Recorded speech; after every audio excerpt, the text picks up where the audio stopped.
മോദി ഭക്തയാണോ? ഈ ഒരു കമൻറ്റ് എൻ്റെ ഒരു പ്രീവിയസ് വീഡിയോയുടെ താഴെ വന്നിട്ടുള്ളൊരു കമൻറ്റാണ് കേട്ടോ. അപ്പോൾ ഇത് ഇനി ഇവിടെ നിന്ന് അങ്ങോട്ടുള്ള കാലഘട്ടങ്ങളിൽ ഈ ഒരു കമൻറ്റ് അതുപോലെ തന്നെ സംഖ്യയാണോ എന്നുള്ള ചോദ്യമൊക്കെ വളരെയധികം കേൾക്കാൻ സാധ്യതയുള്ളൊരു വ്യക്തിയാണ് ഞാൻ. അതിപ്പം നമ്മൾ നമ്മുടെ രാജ്യത്തിന് വേണ്ടി നിൽക്കുക, രാജ്യത്തിന് വേണ്ടിയിട്ട് എന്തെങ്കിലും ഒരു ഒരു എക്സെപ്ഷണൽ കാര്യം ചെയ്താൽ അതിനെ അംഗീകരിക്കുക, അതേപോലെ തന്നെ സ്വന്തം കൾച്ചറിലും സ്വന്തം ട്രഡീഷനിലും ഇച്ചിരി പ്രൗഡായിട്ടിരിക്കുക, ഇങ്ങനെയൊക്കെ ചെയ്താൽ സ്വാഭാവികമായിട്ടും നമുക്ക് കേൾക്കാൻ പോകുന്ന രണ്ട് വിളികളാണ് ഇത് രണ്ടും. ഇനി ഇതിന് ആൻസർ ചെയ്യുമ്പം ആദ്യം തന്നെ ഒരു കാര്യം പറഞ്ഞിട്ട് തുടങ്ങാം. നിങ്ങൾക്ക് ഒരു പക്ഷേ ഏതെങ്കിലും ഒരു പൊളിറ്റിക്കൽ പാർട്ടിയുടെയോ ഒരു പൊളിറ്റിക്കൽ ലീഡറിൻ്റെയോ ഭക്തരായിരിക്കാം. പക്ഷേ എന്നെ സംബന്ധിച്ചിടത്തോളം ഭക്തി എന്ന് പറയുന്ന സംഗതി നമുക്ക് യൂണിവേഴ്സൽ ഇൻ്റലിജൻസിനോട് മാത്രമേ ഉള്ളൂ. നിങ്ങൾ ചിലപ്പം ആ യൂണിവേഴ്സൽ ഇൻ്റലിജൻസിനെ ഭഗവാൻ എന്നൊക്കെ വിളിക്കുന്നുണ്ടായിരിക്കും. എനിവേസ് എനിക്ക് അത് കുറച്ചും കൂടെ വിപുലമായിട്ടുള്ള, കുറച്ചുകൂടെ വലിയതായിട്ടുള്ള, ഡീറ്റെയിൽഡ് ആയിട്ടുള്ള ഒരു കോൺസെപ്റ്റാണ്. നമുക്ക് പിന്നെ സംസാരിക്കാം. അപ്പോൾ ഭക്തി എന്ന് പറയുന്നൊരു സംഗതി എനിക്ക് മനുഷ്യരോടില്ല. അത് വിടാം നമുക്ക്. ഇനി നമ്മൾ ആരുടെയെങ്കിലും ഒക്കെ ഒരു ഫാൻ ആണോ എന്നുള്ളൊരു ചോദ്യം. ഓഫ് കോഴ്സ് ഞാൻ ഒത്തിരി ആൾക്കാരുടെ വർക്ക്സിൻ്റെ ഫാനാണ്. ഇപ്പം സേ ഫോർ എക്സാമ്പിൾ മോഹൻലാൽ എന്ന് പറയുന്ന നടൻ്റെ വർക്കുകളുടെ ഫാനാണ് ഞാൻ. കാരണം ആ വർക്ക്സിനെ ഒന്നും ഇനി ഈ അടുത്ത കാലത്തൊക്കെ കേരളത്തിൽ എത്ര വലിയ നടൻ വന്നാലും അവർക്കൊന്നും റീപ്ലേസ് ചെയ്യാൻ പറ്റുമെന്ന് എനിക്ക് തോന്നിയിട്ടില്ല. അദ്ദേഹത്തിൻ്റെ ഈക്വലായിട്ട് നിൽക്കുന്ന ആൾക്ക് പോലും അദ്ദേഹത്തിൻ്റെ ഒരു ടാലൻ്റ് ഉണ്ടെന്ന് എനിക്ക് പേഴ്സണലി ഫീൽ ചെയ്തിട്ടില്ല. ഇത് എൻ്റെ മാത്രം പേഴ്സ്പെക്റ്റീവാണ്. അതുകൊണ്ട് തന്നെ ഞാൻ മോഹൻലാലിൻ്റെ വർക്കിൻ്റെ ഫാനാണ്. അതേപോലെ തന്നെ ഒരു വ്യക്തി എന്നുള്ള നിലയ്ക്ക് എനിക്ക് എൻ്റെ ജീവിതത്തിൽ ചെയ്യാൻ സാധിച്ചിട്ടില്ലാത്ത, അതേപോലെ എനിക്ക് നാളെയും ചെയ്യാൻ സാധിക്കില്ല, ഞാൻ ഒരുപാട് പണിയെടുത്താലും ചിലപ്പോൾ അതിൻ്റെ 7 അയലത്തെ എത്തത്തുള്ളൂ എന്ന് എനിക്ക് ഉറപ്പുള്ള പല കാര്യങ്ങളും ഓൾറെഡി ചെയ്ത വ്യക്തികളോട് എനിക്ക് വല്ലാത്ത തരത്തിലുള്ള ഒരു റെസ്പെക്റ്റ് ഉണ്ട്. അതും അവരുടെ വർക്കിനോടും അവരുടെ ആ ഒരു ലെവലിൽ അവരെ വളരാൻ സഹായിച്ചിട്ടുള്ള ക്വാളിറ്റികളോടുമുള്ള എൻ്റെ ഒരു റെസ്പെക്റ്റാണിത്.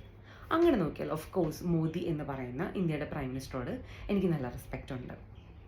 നോക്കുക, നിങ്ങൾ അദ്ദേഹത്തിൻ്റെ പ്രായം നോക്കുക. ഈ പ്രായത്തിലും ഒരു മനുഷ്യൻ 18 hours ഡെയിലി പണിയെടുക്കുന്നു, ഇന്ത്യയുടെ പ്രൈം മിനിസ്റ്റർ. ഇത് മാത്രമല്ല, ഒരു ദിവസം പോലും അദ്ദേഹം ആ ജോലിയിൽ നിന്ന് ഓഫ് എടുക്കുന്നില്ല. ഇത് രണ്ടും അതിഭീകരമായിട്ടുള്ള ക്വാളിറ്റി തന്നെയാണ് ഒരു മനുഷ്യനെ സംബന്ധിച്ചിടത്തോളം. ഇനി അടുത്ത കാര്യത്തിലോട്ട് നമുക്ക് വരാം.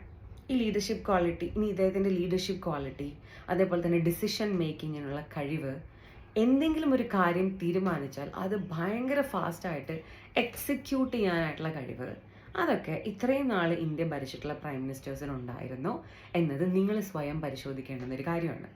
ഈ 10-12 വർഷം കൊണ്ട് ഇന്ത്യയിലെ റോഡൊക്കെ മാറി, എത്രയോ ഡെസ്റ്റിനേഷനുകൾ പുതിയതായിട്ടുണ്ടായി.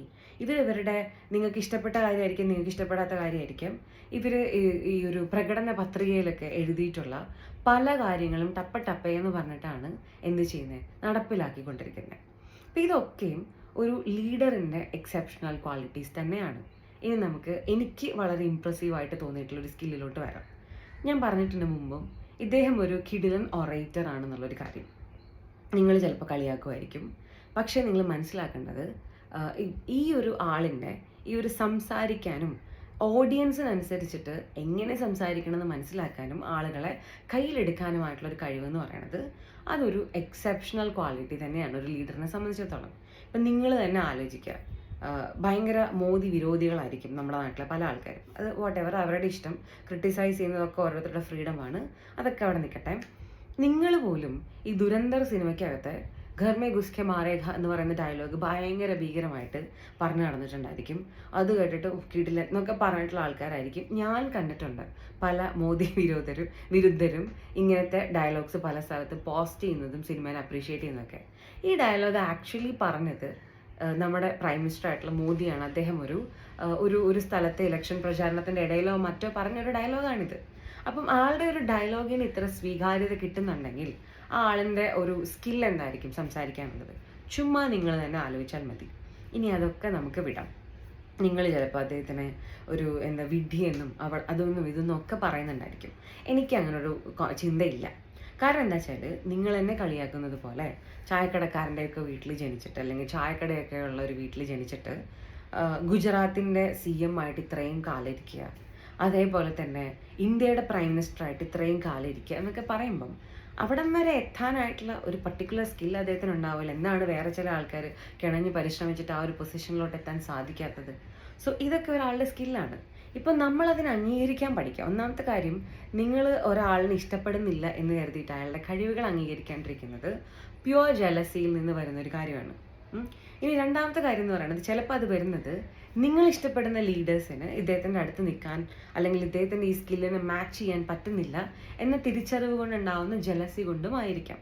നമുക്ക് ഒരാളിൻ്റെ അടിമത്തം, രാഷ്ട്രീയമായിട്ടുള്ള വിധേയത്വം, അടിമത്തം, ആളുടെ തലയ്ക്കകത്തിരിക്കുന്ന ജലസി പോലെയുള്ള കാര്യങ്ങളാണ് കണ്ണ് തുറന്ന് വൃത്തിയുള്ള കാഴ്ചകൾ കാണുന്നതിൽ നിന്നും നമ്മളെ വിലക്കുന്ന കാര്യങ്ങൾ. സോ നിങ്ങൾ ഒരു എന്താ പറയുക, ബയസ്ഡ് അല്ലാത്തൊരു മനുഷ്യനായിട്ടിരിക്കാനാണ് ശ്രമിക്കേണ്ടത്. പക്ഷെ ഒന്ന് ആലോചിച്ച് നോക്കൂ, ഒരു ലീഡറിൻ്റെ അണ്ടറിൽ ഒരു പാർട്ടി എത്രയോ ഇലക്ഷൻസ് ആണ് തോറ്റിരിക്കുന്നത്. അപ്പം ഇത്രയും കൺസിസ്റ്റൻസ് ആയിട്ടുള്ള തോൽവികൾ ഉണ്ടായതിന് ശേഷം അത് കറക്റ്റ് ചെയ്യാനാണ് നമ്മൾ ശ്രമിക്കേണ്ടത്. അപ്പം അവിടെയൊക്കെ പ്രോബ്ലംസ് ഉണ്ടാവും. ഇപ്പം ഈ ഒരു വനിതാ സംവരണ ബില്ലിൻ്റെ കാര്യത്തിലും പ്രതിപക്ഷം അത് മൊത്തം ഇന്ത്യ അലയൻസ് ചെയ്തിട്ടുള്ളത് വളരെ വലിയൊരു വിഡ്ഢിത്തമായിരുന്നു എന്നുള്ളത് കുറച്ച് കാലം കഴിയുമ്പോൾ തന്നെ അവർക്ക് മനസ്സിലാവും. സോ ഇതെല്ലാം ക്രിറ്റിസിസമാണ്. ഞാനും ആഗ്രഹിക്കുന്നത് ഇന്ത്യക്ക് വളരെ സ്ട്രോങ് ആയിട്ടുള്ളൊരു പ്രതിപക്ഷം ഉണ്ടാവണമെന്നാണ്. ഇന്ത്യക്ക് വളരെ നാഷണലിസ്റ്റിക് ആയിട്ടുള്ളൊരു പ്രതിപക്ഷം. അതായത് ഇന്ത്യയുടെ എന്താ പറയുക, നമ്മളൊരു ഓപ്പറേഷൻ സിന്ദൂർ നടത്തുമ്പം അതിൻ്റെ എത്ര വിമാനങ്ങൾ നശിച്ചു, ഇങ്ങനത്തെ ആൾക്കാരെയല്ല ഉദ്ദേശിച്ചത്.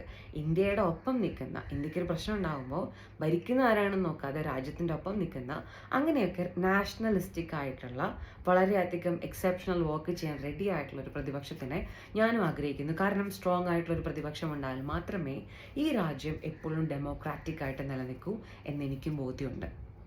അപ്പം ഒരാളിൻ്റെ ഫാൻ ആവുന്നത് അയാളുടെ വർക്ക്സ് കണ്ടിട്ടാണ്. പിന്നെ നരേന്ദ്രമോദി എന്ന് പറയുന്ന ഇന്ത്യയുടെ ഈ ഒരു പ്രൈം മിനിസ്റ്റർ, അദ്ദേഹം ക്രിറ്റിസിസത്തിന് അതീതനായിട്ടുള്ള ഒരാളൊന്നുമല്ല. അത് ഏറ്റവും നന്നായിട്ട് അറിയുന്നത് ആ ആളിന് തന്നെയാണ്. നിങ്ങൾ ക്രിട്ടിസൈസ് ചെയ്തോളൂ, നിങ്ങൾ അദ്ദേഹത്തിൻ്റെ പോളിസികളിനെ ക്രിട്ടിസൈസ് ചെയ്തോളൂ, നിങ്ങളതിനെ എന്താ പറയുക വൃത്തിയായിട്ട് കീറി മുറിച്ച് ഇഴ കീറി നോക്കി ചെയ്തോളൂ. എന്തൊക്കെ ചെയ്താലും ഒരാൾ കൺസിസ്റ്റൻ്റ് ആയിട്ട് ആ ഒരു പൊസിഷനിൽ നിൽക്കുന്നുണ്ടെങ്കിൽ അത് അയാളുടെ കഴിവ് തന്നെയാണ്. നമ്മൾ അംഗീകരിക്കണം. അംഗീകരിക്കുക മാത്രമല്ല, അത് കണ്ട് പഠിച്ചിട്ട് നമ്മുടെ ലൈഫിൽ ആ ഒരു ലീഡർഷിപ്പ് ക്വാളിറ്റി, ആ ഒരു സ്കിൽസ്, അതേപോലെ തന്നെ ഡെഡിക്കേഷനൊക്കെ കൊണ്ടുവരാൻ ശ്രമിക്കണം. എന്നാലും നമ്മളും എവിടെയെങ്കിലുമൊക്കെ എത്തുള്ളൂ. നിങ്ങൾ പൊളിറ്റീഷ്യൻ ആവണമെന്നല്ല ഞാൻ ഉദ്ദേശിച്ചത്, എവിടെയെങ്കിലുമൊക്കെ എത്താനായിട്ടുള്ളൊരു സാധ്യതയുള്ളൂ. സോ അണ്ടർസ്റ്റാൻഡ് വാട്ട് ഇസ് എന്താ പറയുക, serving the nation, who is serving the nation, അത് മനസ്സിലാക്കുക. അതേപോലെ തന്നെ അവരുടെ കഴിവുകളെ അംഗീകരിക്കുക. ഹമ്പിളായിട്ടുള്ളൊരു മനുഷ്യൻ ചെയ്യേണ്ടുന്നൊരു കാര്യമാണത്. അതുകൊണ്ട് നമ്മളത് പറഞ്ഞതുകൊണ്ട് നിങ്ങൾ ആ ആളിൻ്റെ ഭക്തയൊക്കെ ആക്കി മാറ്റുകയാണെങ്കിൽ that's totally up to you. അത് എന്നെ പോലൊരു വ്യക്തിനെ ബാധിക്കുന്ന കാര്യമില്ല. ഞാൻ ഒന്നുകൂടെ പറയുന്നു, ഭക്തി എന്ന് പറയുന്നത് നമുക്ക് യൂണിവേഴ്സൽ ഇൻ്റലിജൻസിനോട് മാത്രമേ ഉള്ളൂ. പിന്നെ ചില ആളുകളുടെ വർക്കിനെ നമ്മൾ ഭംഗിയായിട്ട് അംഗീകരിച്ചിരിക്കും. അത് ഇന്നെന്നല്ല, നാളെയാണെങ്കിലും അങ്ങനെ തന്നെ. അതിപ്പോൾ ഓപ്പോസിഷൻ ലീഡർ നാളെ നല്ലൊരു കാര്യം ചെയ്താലും അതിനെ അപ്രീഷിയേറ്റ് ചെയ്യാനായിട്ടുള്ളൊരു മനസ്സ് എനിക്കുണ്ട്. കാരണം ഞാൻ ജനാധിപത്യത്തിൽ വിശ്വസിക്കുന്ന ഒരു ജനാധിപത്യ വിശ്വാസിയായിട്ടുള്ള, അതോടൊപ്പം തന്നെ വളരെയധികം ഈ ദേശത്തിനെ സ്നേഹിക്കുന്ന ഒരു വ്യക്തിയാണ്.